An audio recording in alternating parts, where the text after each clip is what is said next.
Tudo bem? Muito bom, Paulo. Que bom que você chegou e que bom que deu certo. Ah, é. Nossa, famílias tecnológicas, né? É a sua primeira vez fazendo uma live? Primeiríssima, primeiríssima. Essa quarentena está despertando em nós algumas coisas que eu nunca tinha experimentado. Não sou bom de ficar em vídeo, mas essa quarentena acabou provocando isso em mim também. Pois é. De, Eu até recebi uns convites de umas escolas. Eu falei, gente, eu não sou boa disso, não. Não é uma coisa que me deixa confortável também. Mas estamos aqui para servir, para compartilhar e para estar junto de alguma forma, né? é isso aí. Então tá Vamos ver. joia, que bom. Vamos aproveitar o nosso tempo junto, Aham. agradecendo ao pessoal que está chegando aí, desejando uma boa noite. Espero que todo mundo já tenha jantado, para estar aqui então, com a gente bem sossegado, né? Bom, Sejam bem-vindo a bem-vindos. todos. Oi? Isso, bem-vindo a todos, né? Estou vendo aí se eu conheço alguém. Então, eu já estou dando aqui. Eu tenho que aprender também a lidar com isso, porque tem essa dinâmica. Eu estou vendo as pessoas entrando, estou doida para dizer oi, como vai, que bom que estão aqui. Mas é uma dinâmica nova. Então, vamos Aham. lá, todo mundo junto, né? Ó, Bom, eu fico Jazzy. muito. Jaz é minha prima, Ah, lá de é? Boa noite. já vi diretores de escola aí também, a Nirene, Ah, é. do House, lá em Campo Largo. E a gente mandou o convite para muitas escolas, que as diretoras são suas fãs, assim, que participam lá dos workshops. Então, eu imagino que o pessoal está chegando para te ver. O chefe está aí também, então boa noite para o chefe, Mauro Meister. Ah, Mauro. Bom, eu queria dizer a todos que são bem-vindos, desejar que a gente tenha um tempo bem agradável aqui. Eu falei que ia ser um bate-papo legal e é essa a proposta mesmo. E hoje eu fiquei pensando assim, nossa, um bate-papo, vai ser um papo de segunda, mas com categoria de primeira. Fazer o trocadilho, né? Eu falei, tá na segunda, mas vai ser de primeira. E queria só falar para o pessoal também, né, da AXE, que é uma Associação Internacional de Escolas Cristãs. Então, nós existimos como escritório físico no Brasil, que fica em São Paulo, mas é uma associação que está no mundo inteiro e que estamos aqui na internet também, no intuito de alcançar pessoas que amam a educação, famílias que acreditam que essa educação é uma união, uma parceria de escola e família, igrejas também, e é uma forma da gente alcançar quem está distante. Então, por isso a gente está aqui na rede e tendo essa oportunidade de trocar e chegar mais próximo das pessoas, inclusive nesse tempo de pandemia, né? Eu estou em Recife, porque minha família é de Recife, eu vim passar esse tempo com eles, e o Paulo está onde, Paulo? É Boituva, interior de São Paulo. É a capital do paraquedismo e balonismo. Isso. Então, a gente está distante, mas bem próximos, e tanta gente aí, como eu já mencionei, pessoal do Paraná, de Natal, já vi gente de Cuiabá também por aí. Então, a internet tem essa oportunidade da gente se aproximar. Eu sou de Leã, né? Para quem não me conhece, eu apareço um pouco aqui nas redes, mas eu sou de Leã, eu sou pedagoga e trabalho no escritório da associação, lá em São Paulo. Estou aqui em Recife por ocasião da pandemia, mas esperando o tempo de voltar para casa e para o meu trabalho no escritório. E o Paulo? Eu estava pensando aqui, Paulo, como é que eu te apresento para esse povo? Então, Paulo é meu amigo, que eu ganhei quando eu fui morar em São Paulo. E eu fico muito feliz por essa amizade com você e com sua esposa. E Paulo é um escritor, e eu sou também grata pelos livros que você tem escrito, pelo material que você produz, que tanto abençoa a minha vida. minha família, minha sobrinha, meus primos e todo mundo que eu tenho a oportunidade de presentear com seus livros. Paulo também é ilustrador, tem um dom de transformar as ideias em arte, no desenho. É um artista completo, né, Paulo? Mais ou menos. Eu acho que eu sou. Hã? Pode falar. Você é o quê? Eu sou um fuxiqueiro, intrometido, que gosta de transitar em todas as áreas. Toca também violão. Aquele pequenininho, como é o nome que eu esqueci? Ukulele, piano, tudo. Arrumei agora, arrumei agora um sax portátil que eu já aprendi, já estou começando a tirar algumas coisinhas. Tudo culpa dessa pandemia. É, tem novos dons, né? E Paulo também é marido da Márcia, pai do Vinícius e da... Esqueci o nome agora. Lívia. Lívia. Recentemente é o avô do Benjamin. Já estou ficando velhinho.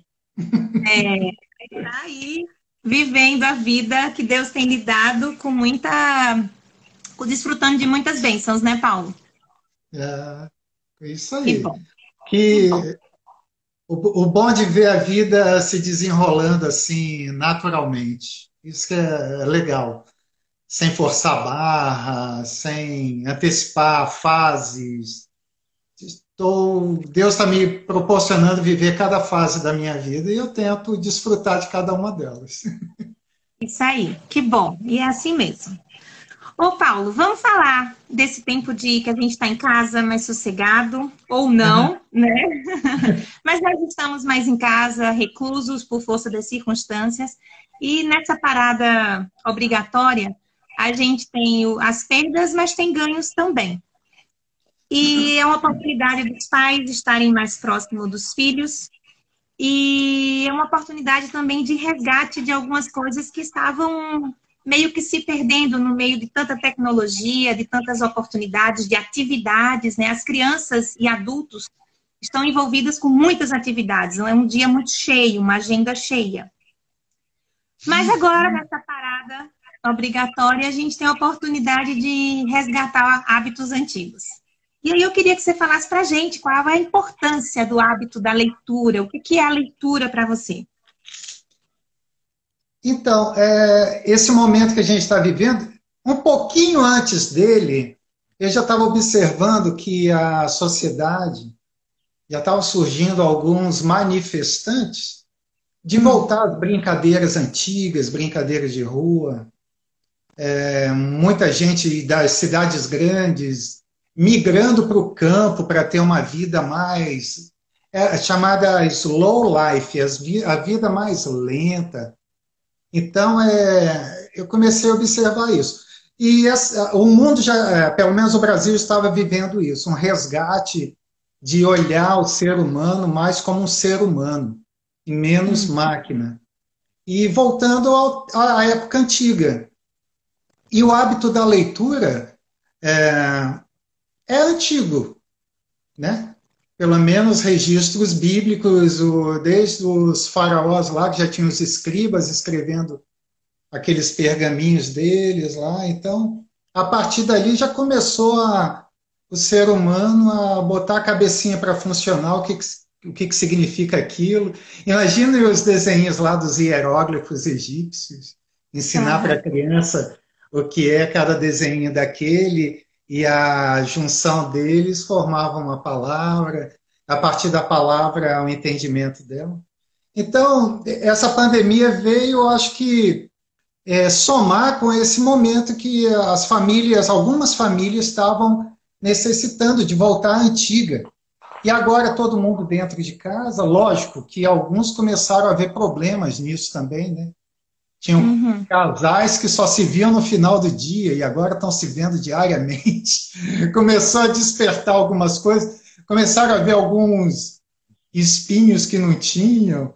Enfim, estão dando um jeitinho de se adaptar e de se conhecerem. Acho que é um momento disso. E a leitura, ela veio também, talvez, ficar mais latente nesse momento. o pai com os filhos, aí voltou à época antiga, né? Que depois de vir a escrita e tudo mais, era o sentar ao redor de uma fogueira e contar histórias, né? Falar do seu dia, como é que foi e tal. E eu lembro muito daquele salmo que usam muito em épocas de aniversário, né? Ensina-nos a contar os nossos dias, para que alcancemos corações sábios. O que, que é isso? Não o sentar em casa e contar como é que foi o seu dia. Né? O hábito da leitura antes do hábito da leitura, tem que ter o hábito de contar histórias. Você chegar em casa e contar como foi seu dia para o teu esposo, para o teu filho, perguntar para ele como é que foi o seu dia. Através dessas histórias, você detecta até algum problema no filho, na criança, onde ela pode externar através desse desabafo, dessa contação de histórias, algumas dramáticas, algumas cômicas. Aí, a partir daí, surge um hábito de leitura, de não só de ficar a palavra dita, mas de conhecer novas palavras. E o hábito da leitura é interessante por causa disso. Você ter o contato com o livro, que é um objeto de arte, o cuidado com ele. Então, o hábito da leitura acaba compreendendo várias questões, vários detalhes. Você ter o livro, legal o livro físico, mas agora tem muito o livro digital, né, de você ler pelo próprio aparelho, mas o contato com a palavra é fundamental. O Zeraldo gostava muito de brincar com as palavras, ele fala, palavra é a paquilavra.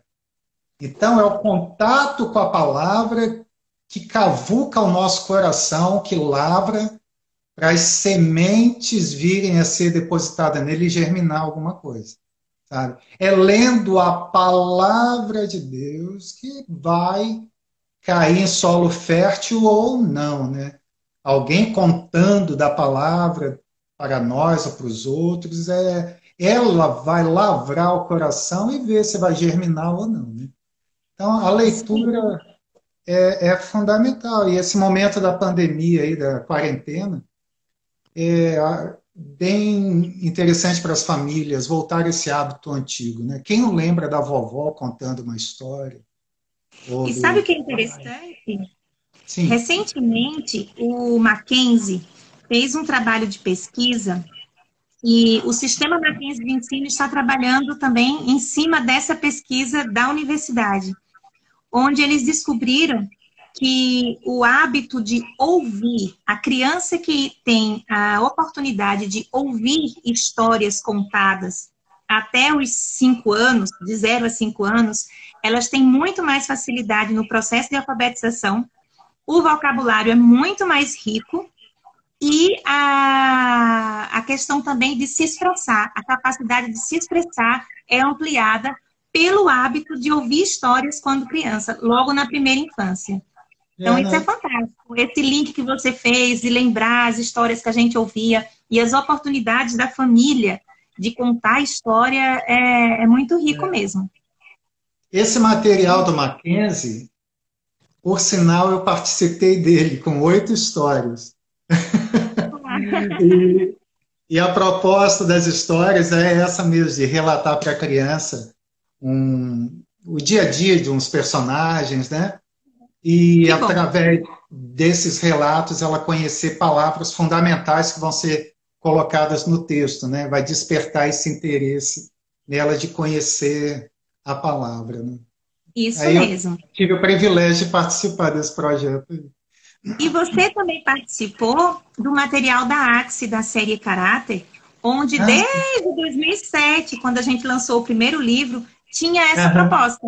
As histórias não são para os alunos lerem, é para o professor ler, conhecer a história e contar a história para os alunos. Isso é muito bom mesmo. Bom. Ô, Paulo, e onde que você aprendeu a ler, essa questão de gostar de ler, o hábito da leitura? Quando que começou na tua vida? Então, conta pra gente, saber um pouquinho do escritor.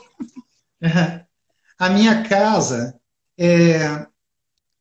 Talvez eu já emende com várias coisas aí.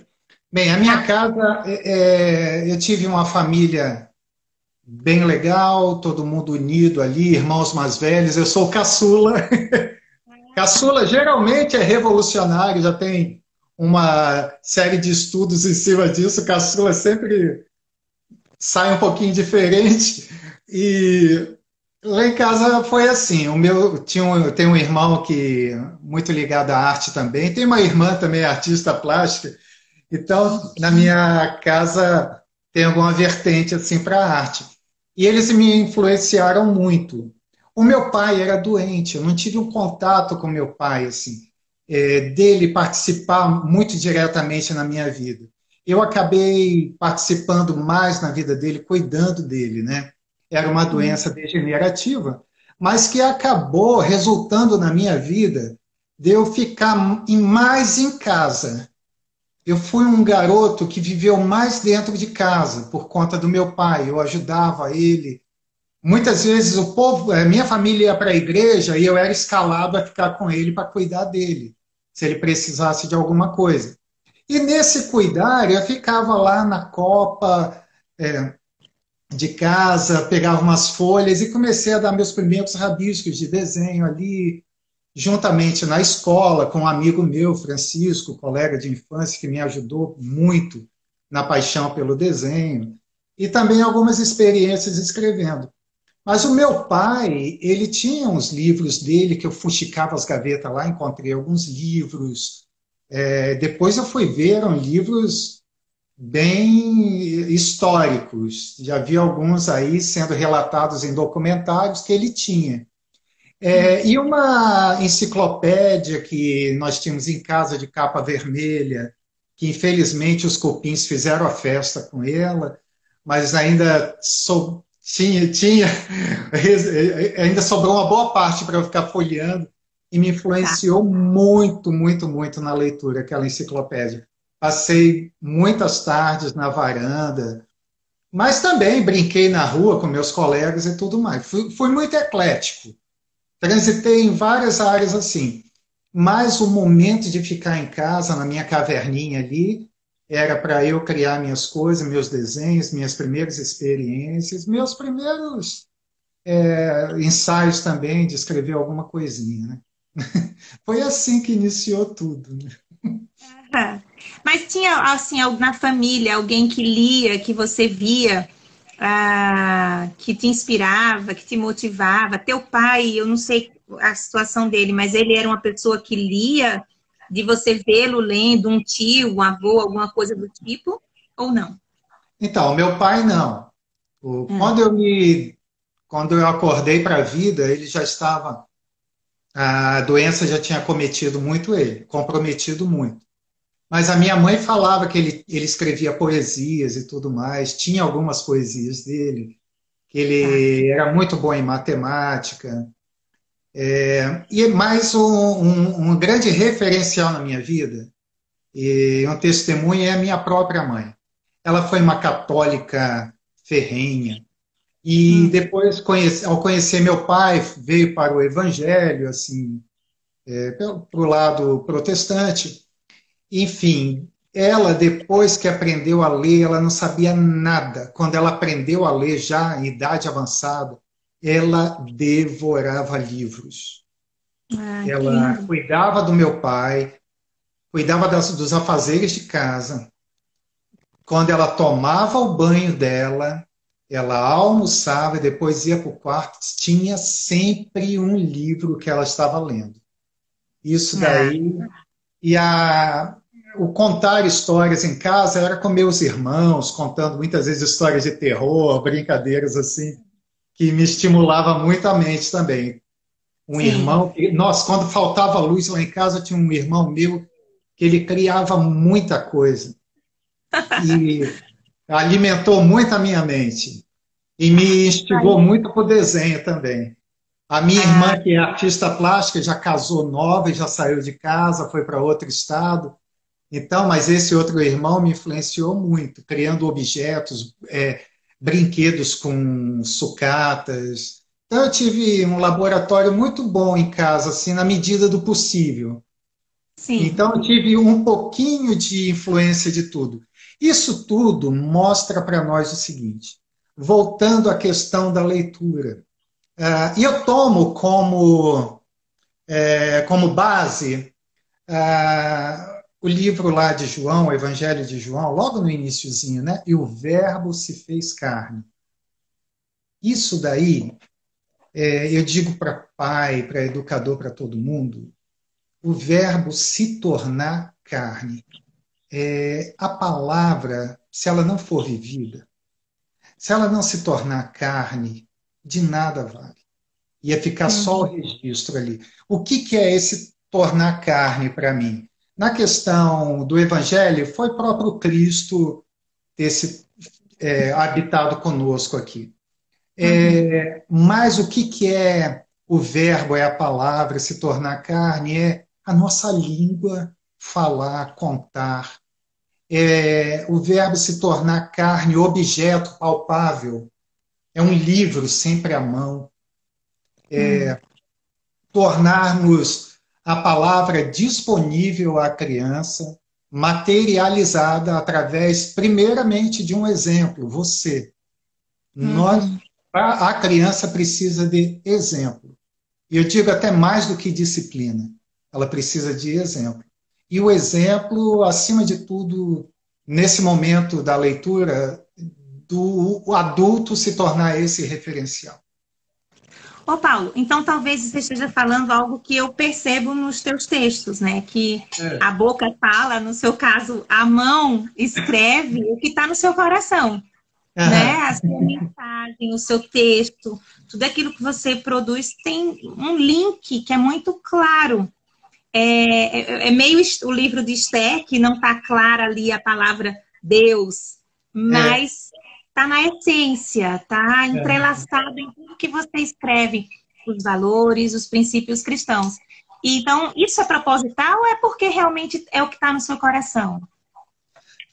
Não, é o que está no meu coração, né? Eu cresci numa família cristã, eu iniciei a minha jornada cristã na igreja presbiteriana, que também Uhum, são muito fortes no estudo bíblico. Lembro do seu Walter, meu professor da escola bíblica dominical, todo domingo a gente uhum, se reunia na torre da igreja. Quem morar no Rio de Janeiro, passando ali pela. Eu esqueci. Luiz Coutinho. Não, Carolina Machado, Avenida Carolina Machado. Vai olhar depois da linha do trem uma torre de uma igreja, segunda igreja presbiteriana independente do Rio de Janeiro, que é onde eu congreguei. No alto daquela torre era eita. a minha classinha, e ali eu estudei com o seu Walter, e ele, nossa, ele passava com muita propriedade o estudo bíblico para nós, quase que uma aula teológica. Então foi Uhum, a minha a minha base, primeira base mesmo, fora em casa, que nós tínhamos o culto doméstico, apesar do meu pai doente, ele com bom militar, ele era rígido e mantinha a ordem ali, nós tínhamos o culto doméstico também, mas tudo isso ficou impregnado na minha vida, sabe? Isso ficou impregnado no meu coração, a criatividade do meu irmão impregnada na minha mente, uhum, os filmes, os desenhos, as enciclopédias, as histórias de Júlio Verne começaram a penetrar na minha vida e fazer parte, me dar uma identidade. Afinal uhum, de contas, esse somatório de coisas que nos identifica. Difícil sim. de um ser igual ao outro por causa disso. Cada um tem as suas influências. Apesar de termos essa afinidade de sermos do povo de Deus, de termos Cristo como nosso Salvador, essa identidade espiritual, mas a nossa Uhum. identidade, nossa como humano, vamos colocar logo assim, é isso, a impregnação, a inspiração de coisas que entram dentro de nós e vão nos inspirando, cada um na sua área da sua vida. Né? A minha foi assim. É. E é essa bagagem de vida que você tem, né? De família, das influências, das pessoas, das histórias que você ouviu, que internalizou dentro de você e que Aham. forma a sua visão de mundo e hoje você externa através de seus livros. É Então, isso. é bom saber de onde você veio, porque a gente consegue perceber um pouco nas histórias que você escreve. É, E outra coisa que eu também acho muito legal, Paulo, nas coisas que você produz, é que, assim, os seus livros são infantis. Fato. uhum. Mas são livros que falam comigo como adulta. Então, eu trouxe Feliz Bela aqui para Recife e dei para minha sobrinha.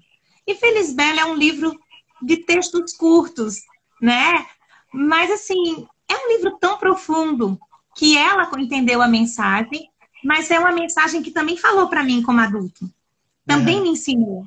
E isso, como é que você pensa em fazer nisso? Você é um texto que você produz e diz, para a criança vai ter essa mensagem, para o adulto vai acontecer, vai alcançar dessa forma. Como é que é isso na tua cabeça? Ah, a princípio, o que me move é para a criança, né? Mas qual é a diferença de um adulto para uma criança? O Oscar Schmidt falou que é o preço dos seus brinquedos. Uma outra diferença é que a criança, quando brinca, trabalha, e o adulto, quando trabalha, não brinca.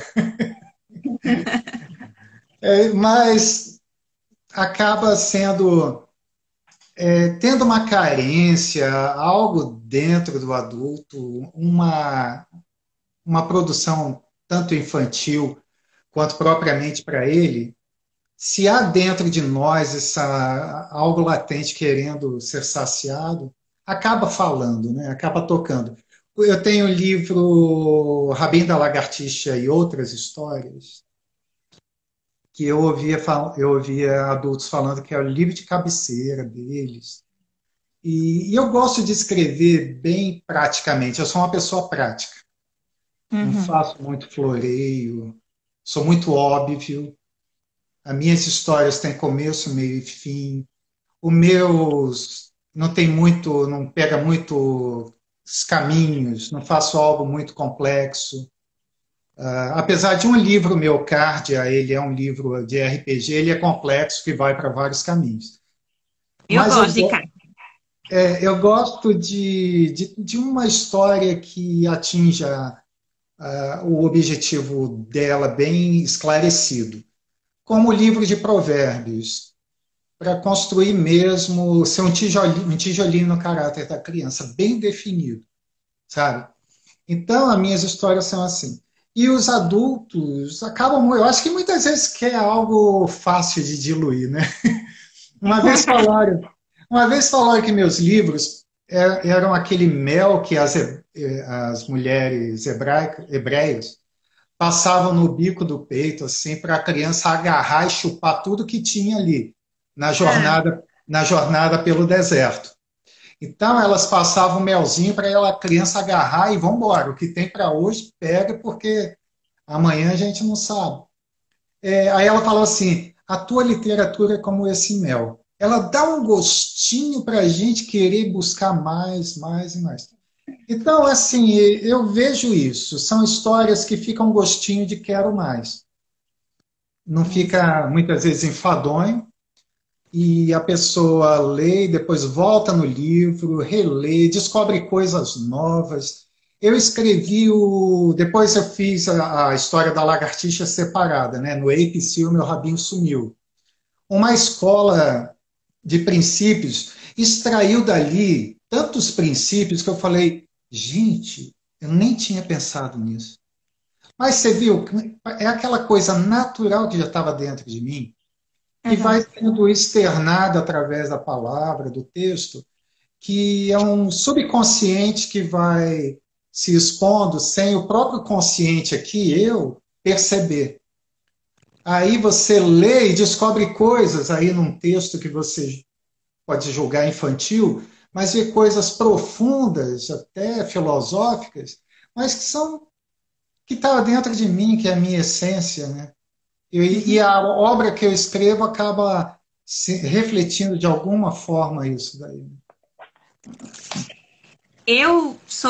Feliz Bela é um dos meus preferidos, mas Apes, o meu rabinho sumiu, é encantador. Quantas vezes eu pego ele, eu vou lendo, né? Porque você lê rápido. E, de Aham. fato, ele tem uma mensagem, assim, muito profunda. E não tem como você não ser tocado e edificado, mesmo como adulto, com aquele texto. Então, eu sou fã. Ontem, ontem eu tive a oportunidade de ver um filme com a minha sobrinha, aqui em casa. E era Ponte para Terabithia, alguma coisa assim. É um filme de fantasia. E o lema do filme, dos personagens principais, eles diziam assim: fecha os olhos e abre a mente. Que era quando eles iam atravessavam um riacho, eles chegavam numa outra parte da floresta que eles chamavam do reino encantado deles, né? E era onde eles diziam: aqui a gente fecha os olhos e abre a mente que tudo pode acontecer nesse espaço que era só dos dois ali, que era a terra de Terabithia, né? Que eles chamavam. Mas eu queria saber então de você, como que é quando você fecha os olhos e abre a mente? Como é que você entra nesse reino da criação? Como é esse teu processo? Conta um pouquinho pra gente saber. A gente que pega seus livros e lê, agora vai ficar imaginando, poxa, quando ele escreveu isso aqui, ele estava pensando assim, ele estava fazendo assim. Olha, não é tão bonitinho assim, não, hein? O Pequeno Peregrino eu escrevi lavando louça. Ah, A ideia bacana. veio, a ideia veio lavando louça. Eu já falei aqui em outras lives que essa minha questão do meu processo criativo é muito particular minha, como cada um também tem o seu, né? Não é sentadinho com uma xicrinha de chá do lado, ar-condicionado ligado e tudo hermeticamente perfeito. O Não é na meu rede? é caminhando com o cachorro, é cortando uma grama, é lavando uma louça, e é dormindo, que eu já acordei também com uma história praticamente escrita quando eu acordei. Hum, Essa ponte para a imaginação, que é a ponte de Terabit, é justamente isso, né? É uma menina que foge da sua realidade indo para esse mundo de Terabithia, né? Se tornou até um consolo para ela. E é. para mim foi isso também um consolo. Ao ver o meu pai doente, aquilo me machucava muito. E entrar e atravessar essa ponte da imaginação me dava muito conforto e consolo. A imaginação é isso daí. O Einstein, ele falava que a imaginação é mais importante que a inteligência. Nos mecanismos do nosso cérebro, nós podemos ver o seguinte, que a memória é o passado, o pensamento é o presente e a imaginação é o futuro. Então, essas questões do tempo aí, passado, presente e futuro, ela é materializada no nosso cérebro assim, com memória, com pensamento e com imaginação. A imaginação sempre nos projeta para um futuro, para algo que ainda não existe. As minhas histórias, elas não se materializaram num livro, mas elas, como na nossa vida, a gente tem o nosso passado, a gente vive o pensamento presente e projeta esse futuro, calculando alguma coisa, uma compra e tudo mais, é imaginação. A concretização do meu futuro, da minha imaginação num livro, é o somatório disso. São as minhas memórias, aquilo que eu arquivei desde a minha infância, aquilo tudo que eu já relatei aqui. Memória, pensamento presente, aquilo que eu vejo no momento, aquilo que estou vivendo no momento, no mundo que eu estou vivendo hoje. Bullying, caso da Feliz Bela, o Aham. bullying muito latente. Eu falei, nossa, eu precisava escrever alguma coisa sobre isso. Busquei lá atrás, em memórias, alguma coisa. E imaginei Feliz Bela numa doença que, a apelidite aguda, que ela sofria disso. Isso estava no futuro, era a imaginação. Então, eu juntei tudo isso num caldeirão, passado, presente e futuro, memória, pensamento e imaginação, para resultar num livro. Isso é um processo criativo meu, mas você também tem isso, preparando uma aula, no teu dia a dia, para resolução de um problema. Você busca questões do passado que deram errado, experimentações, Uhum. ou alguma coisa na tua memória, o pensamento presente na busca de uma solução e a imaginação, como isso pode ser solucionado. Então, isso daí é um processo natural de cada um de nós, nas suas áreas, de cada um. Numa loja, como um atendente, sabe? Não tem, eu não vejo distinção do artista, oi, aquele. Eu considero todos nós criativos, isso é genético de Deus, isso é divino. Basta um despertamento, sabe? Aí você pode até me perguntar, Paulo, como é que se desperta isso? Não é? Você não ia perguntar isso? Agora. Eu falei outro dia. A pergunta é, que eu escrevi no meu roteiro, né? Aham. Qual a sua sugestão para que professores e escolas possam incentivar, favorecer esse hábito de leitura e imaginação na sala de aula e nesse tempo de pandemia? Sim. Então, Então, agora, eu uso 3 Fs de opa, faca, F de faca. Ah, ok, fala aí pra galera. o primeiro F é foco, ok? Ok, Foca naquilo que você quer fazer.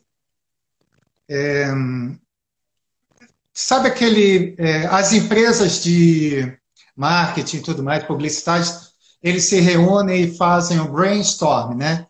ah, Todo mundo joga as suas ideias ali, absurdas e tudo mais. Mas existe um foco em tudo aquilo. Porque eles vão selecionar as ideias que caminham para o foco que eles querem. tá, Eu exemplifico isso numa frase de Sêneca, lá, o filósofo grego. O barco que sabe o porto que se dirige, todo vento lhe é favorável. Sabe? O barco que sabe a que porto se dirige, todo vento lhe é favorável. Até o contrário, porque ele aham, está focado, ele sabe onde quer chegar.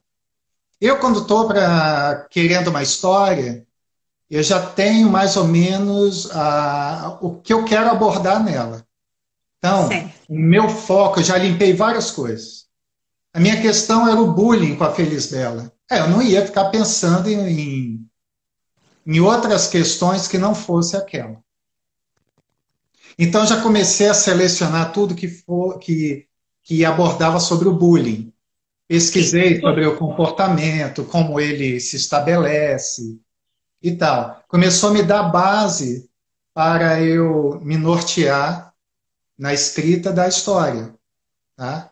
Então, busquei na memória, pensamento presente também. Então, foco. Na preparação de uma aula, tem um foco. Não abre muito, Certo, sabe? Tenta ficar presa ali. Mas, ok. presa não. Na mira, na alça de mira ali. Tá. Ok? O segundo F, fuja. Fuja Fugir dos, de quê? pa- fuja dos padrões. O ser humano ele é muito encaixotadinho. A gente tudo quer padronizar. Eu já vi isso, assim vai acontecer assim. Exemplo, qual a metade de 8? Fala rápido. 4. Nós somos padronizados nisso. É 4, todo mundo fala que é 4. A metade do 8 pode ser uma bolinha. Tá. A, É meio me- Pequeno Príncipe, né? a metade do 8 pode ser, não sei como você está vendo aí, a letra E ou 3. 3. É. Pode ser também ou 3 ou E. Depende de como você está vendo. Sabe? Tá. O fugir é isso daí. Eu vou escrever sobre o bullying, então tem que ser aquela coisa toda científica, porque tem os padrões, sabe? Ia ficar um livro científico. Eu tinha que Aham. dar vazão à minha imaginação.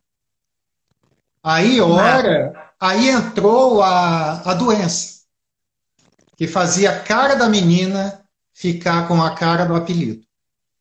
É. Ela externava o psicológico dela ali na cara, onde ficou divertido, ficou lúdico. Ai, qual a cara que ela vai ficar?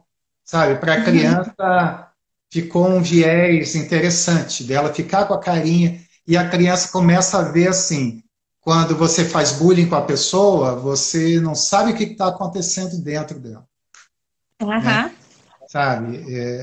E o último F é o faça, comece, experimente, não tenha medo do fracasso, rabisque se for histórias, mostre para amigos, faça, sabe? Na tua experimentação da aula, faça, senta e construa a coisa, não fique só no plano de ideias, concretize.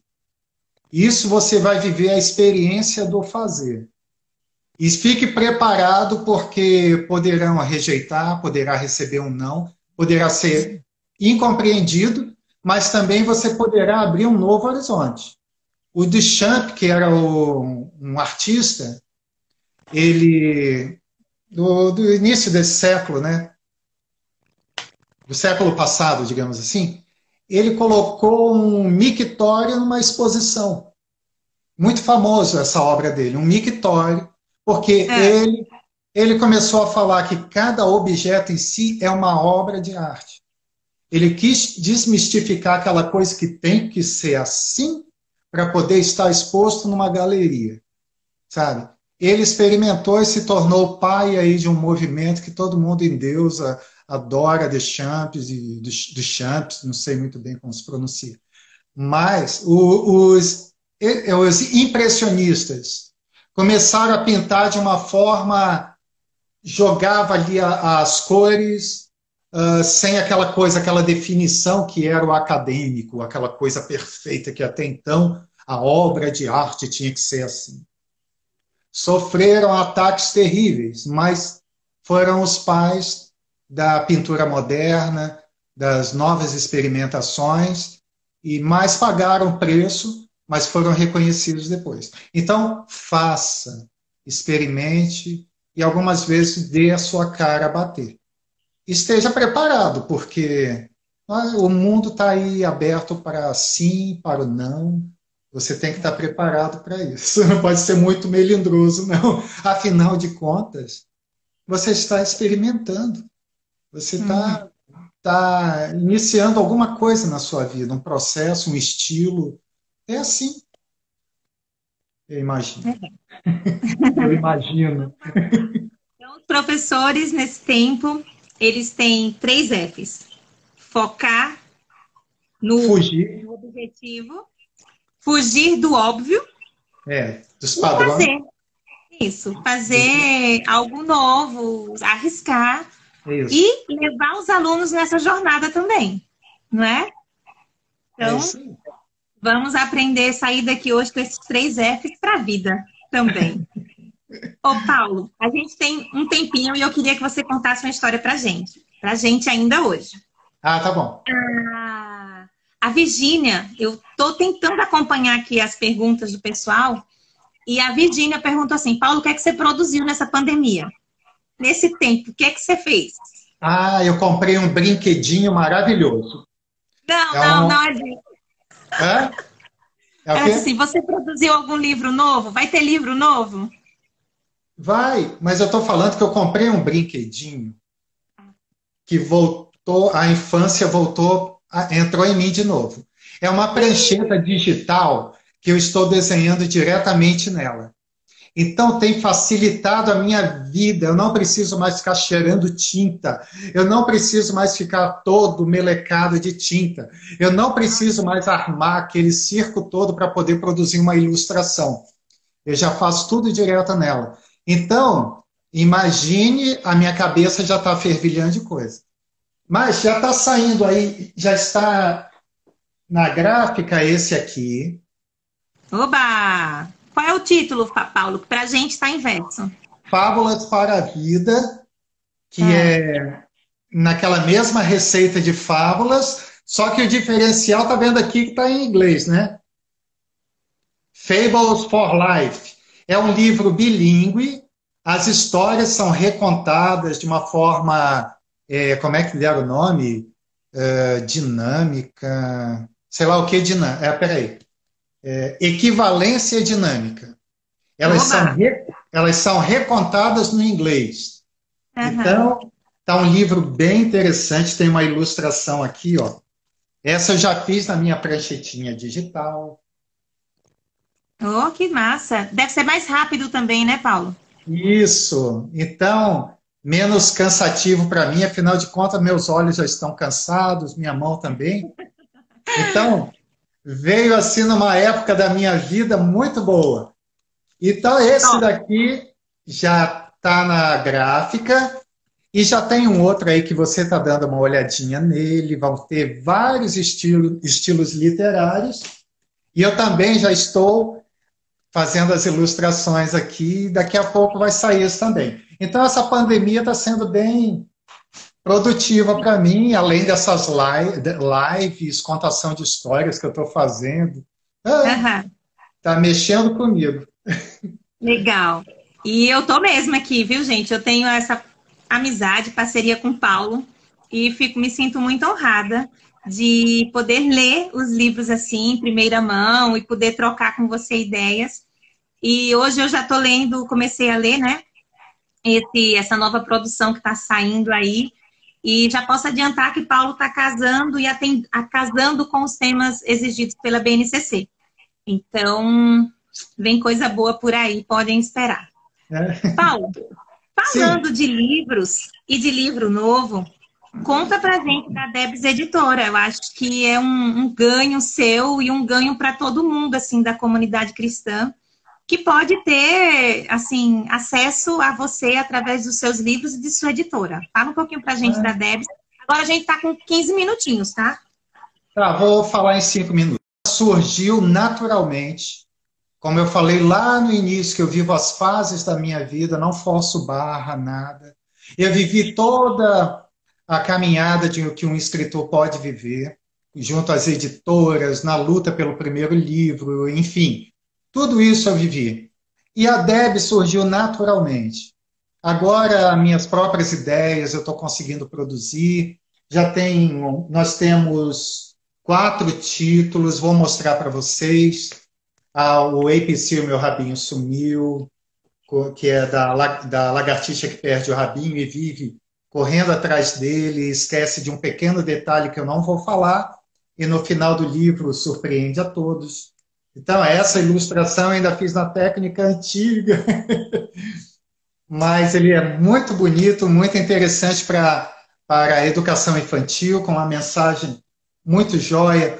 Pequenas crianças, grandes cidades, poesias com temas bem atuais, onde aqui uma notinha de rodapé, o educador pode levantar algumas questões junto às crianças, temas como o lixo, a morte, lares que se desfazem, temas até difíceis de tratar.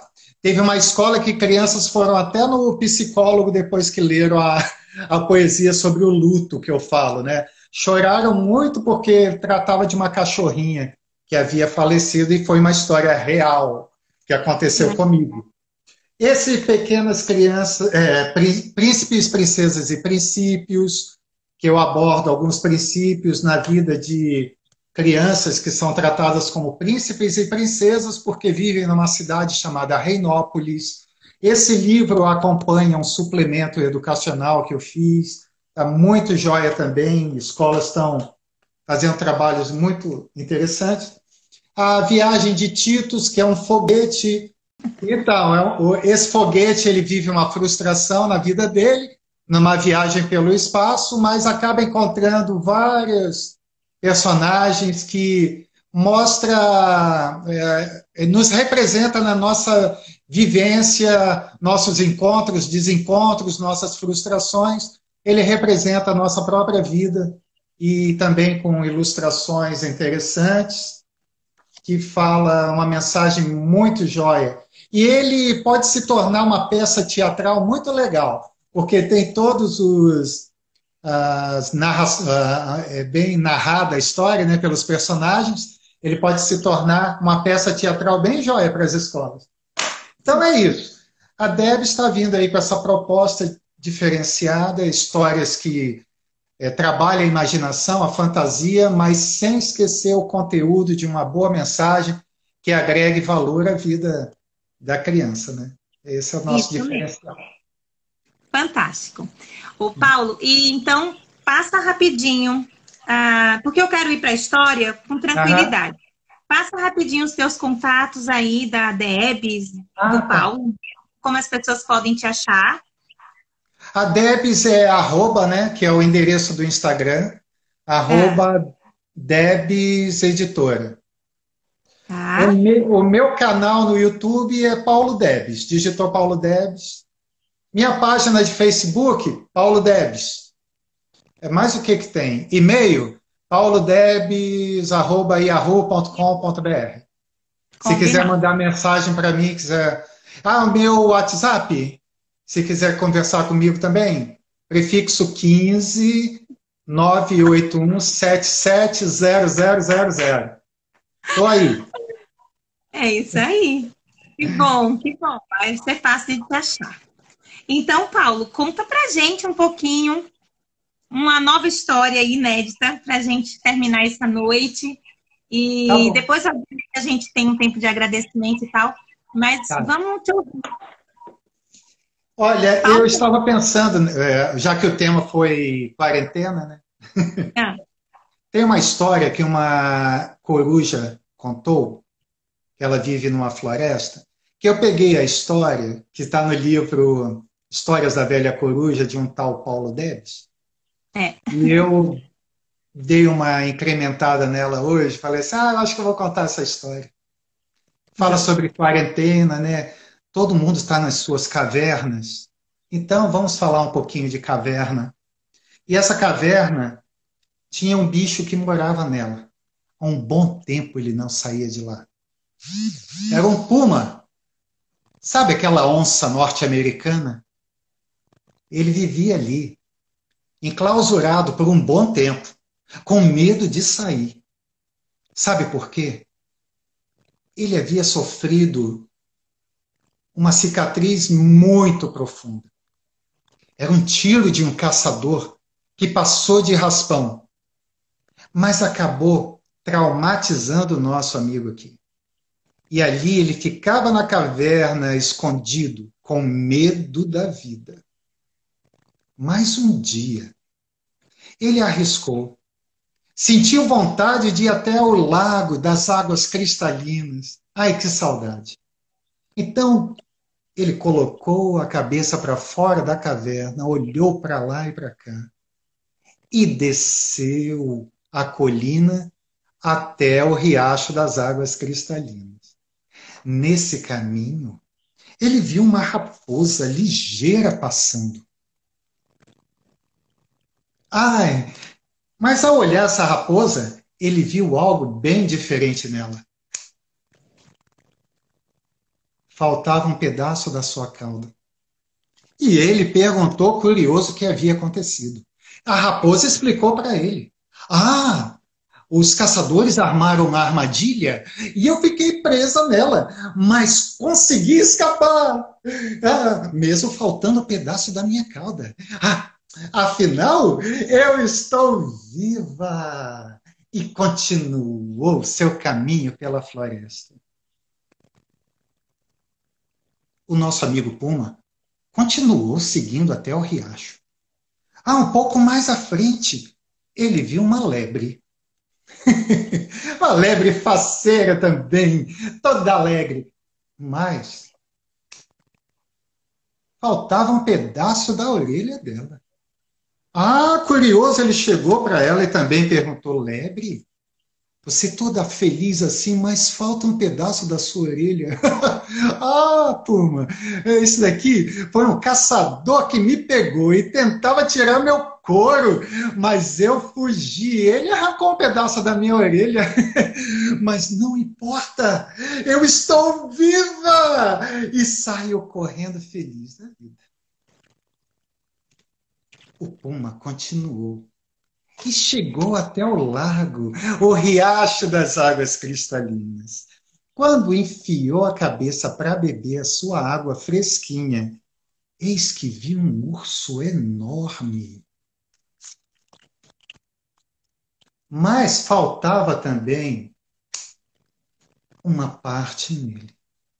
Ah, curioso. Ele chegou próximo ao urso e perguntou: Senhor urso, estou vendo que o senhor deve estar muito triste, né? Que está faltando a sua pata. Eu triste? Não está vendo eu aqui com toda a minha família? O urso estava com a fêmea e um filhotinho muito bonito. Eu perdi a minha pata defendendo a minha família de um cruel caçador. Mas o que interessa? Eu estou junto com eles. Eu estou vivo! Pegou a sua família e entrou por mata dentro. O puma olhou tudo isso e voltou para a sua caverna. Lá ele ficou pensando um pouco, confesso. Mas estava chegando a época do acasalamento das espécies e tinha uma puma fêmea linda andando por ali. E ele pensou nisso. Passou uma boa lambida nos seus pelos e saiu da caverna para se encontrar com ela. Afinal, pensou ele, eu estou vivo! Linda história. Nós estamos vivos, né, Paulo? Nós estamos no plano de Deus. E temos esperança. Estamos vivendo uma pandemia com... Você liga a televisão, você vê isso. Liga a internet, é só notícias tristes, desagradáveis, cheiro de morte por todo lugar. E Deus queira que não, mas pode até ter alguns conosco agora nessa live que tenha perdido alguém, algum parente Sim. até conhecido. Mas olhe para a esperança. Traga à sua mente aquilo que te traz esperança. Se encha da alegria da presença de Deus, porque você está vivo. E outra, como nós cremos em Cristo, nós estamos vivos de todo jeito. Estamos vivos. Todo jeito nós estamos vivos, aqui, ali. E essa vida eterna já começa daqui. Tem essa alegria, já começa daqui. Paulo, a alegria é a gente poder ter esse tempo com você, mesmo a gente estando assim, distante. Eu gosto quando a gente está perto, mas estando distante, estando nessa situação, mas a gente está alegre, a gente está vivo, a gente está compartilhando esperança, a gente está compartilhando alegria e está compartilhando aquilo que Deus nos deu. Então, muito obrigada a você, às pessoas que participaram aqui com a gente. Perdoem aí qualquer coisa, especialmente falha minha, porque eu sou novata nesse negócio. Mas era um papo gostoso assim. Temos 5 segundos, Paulo. Obrigado, Dilean, por essa oportunidade.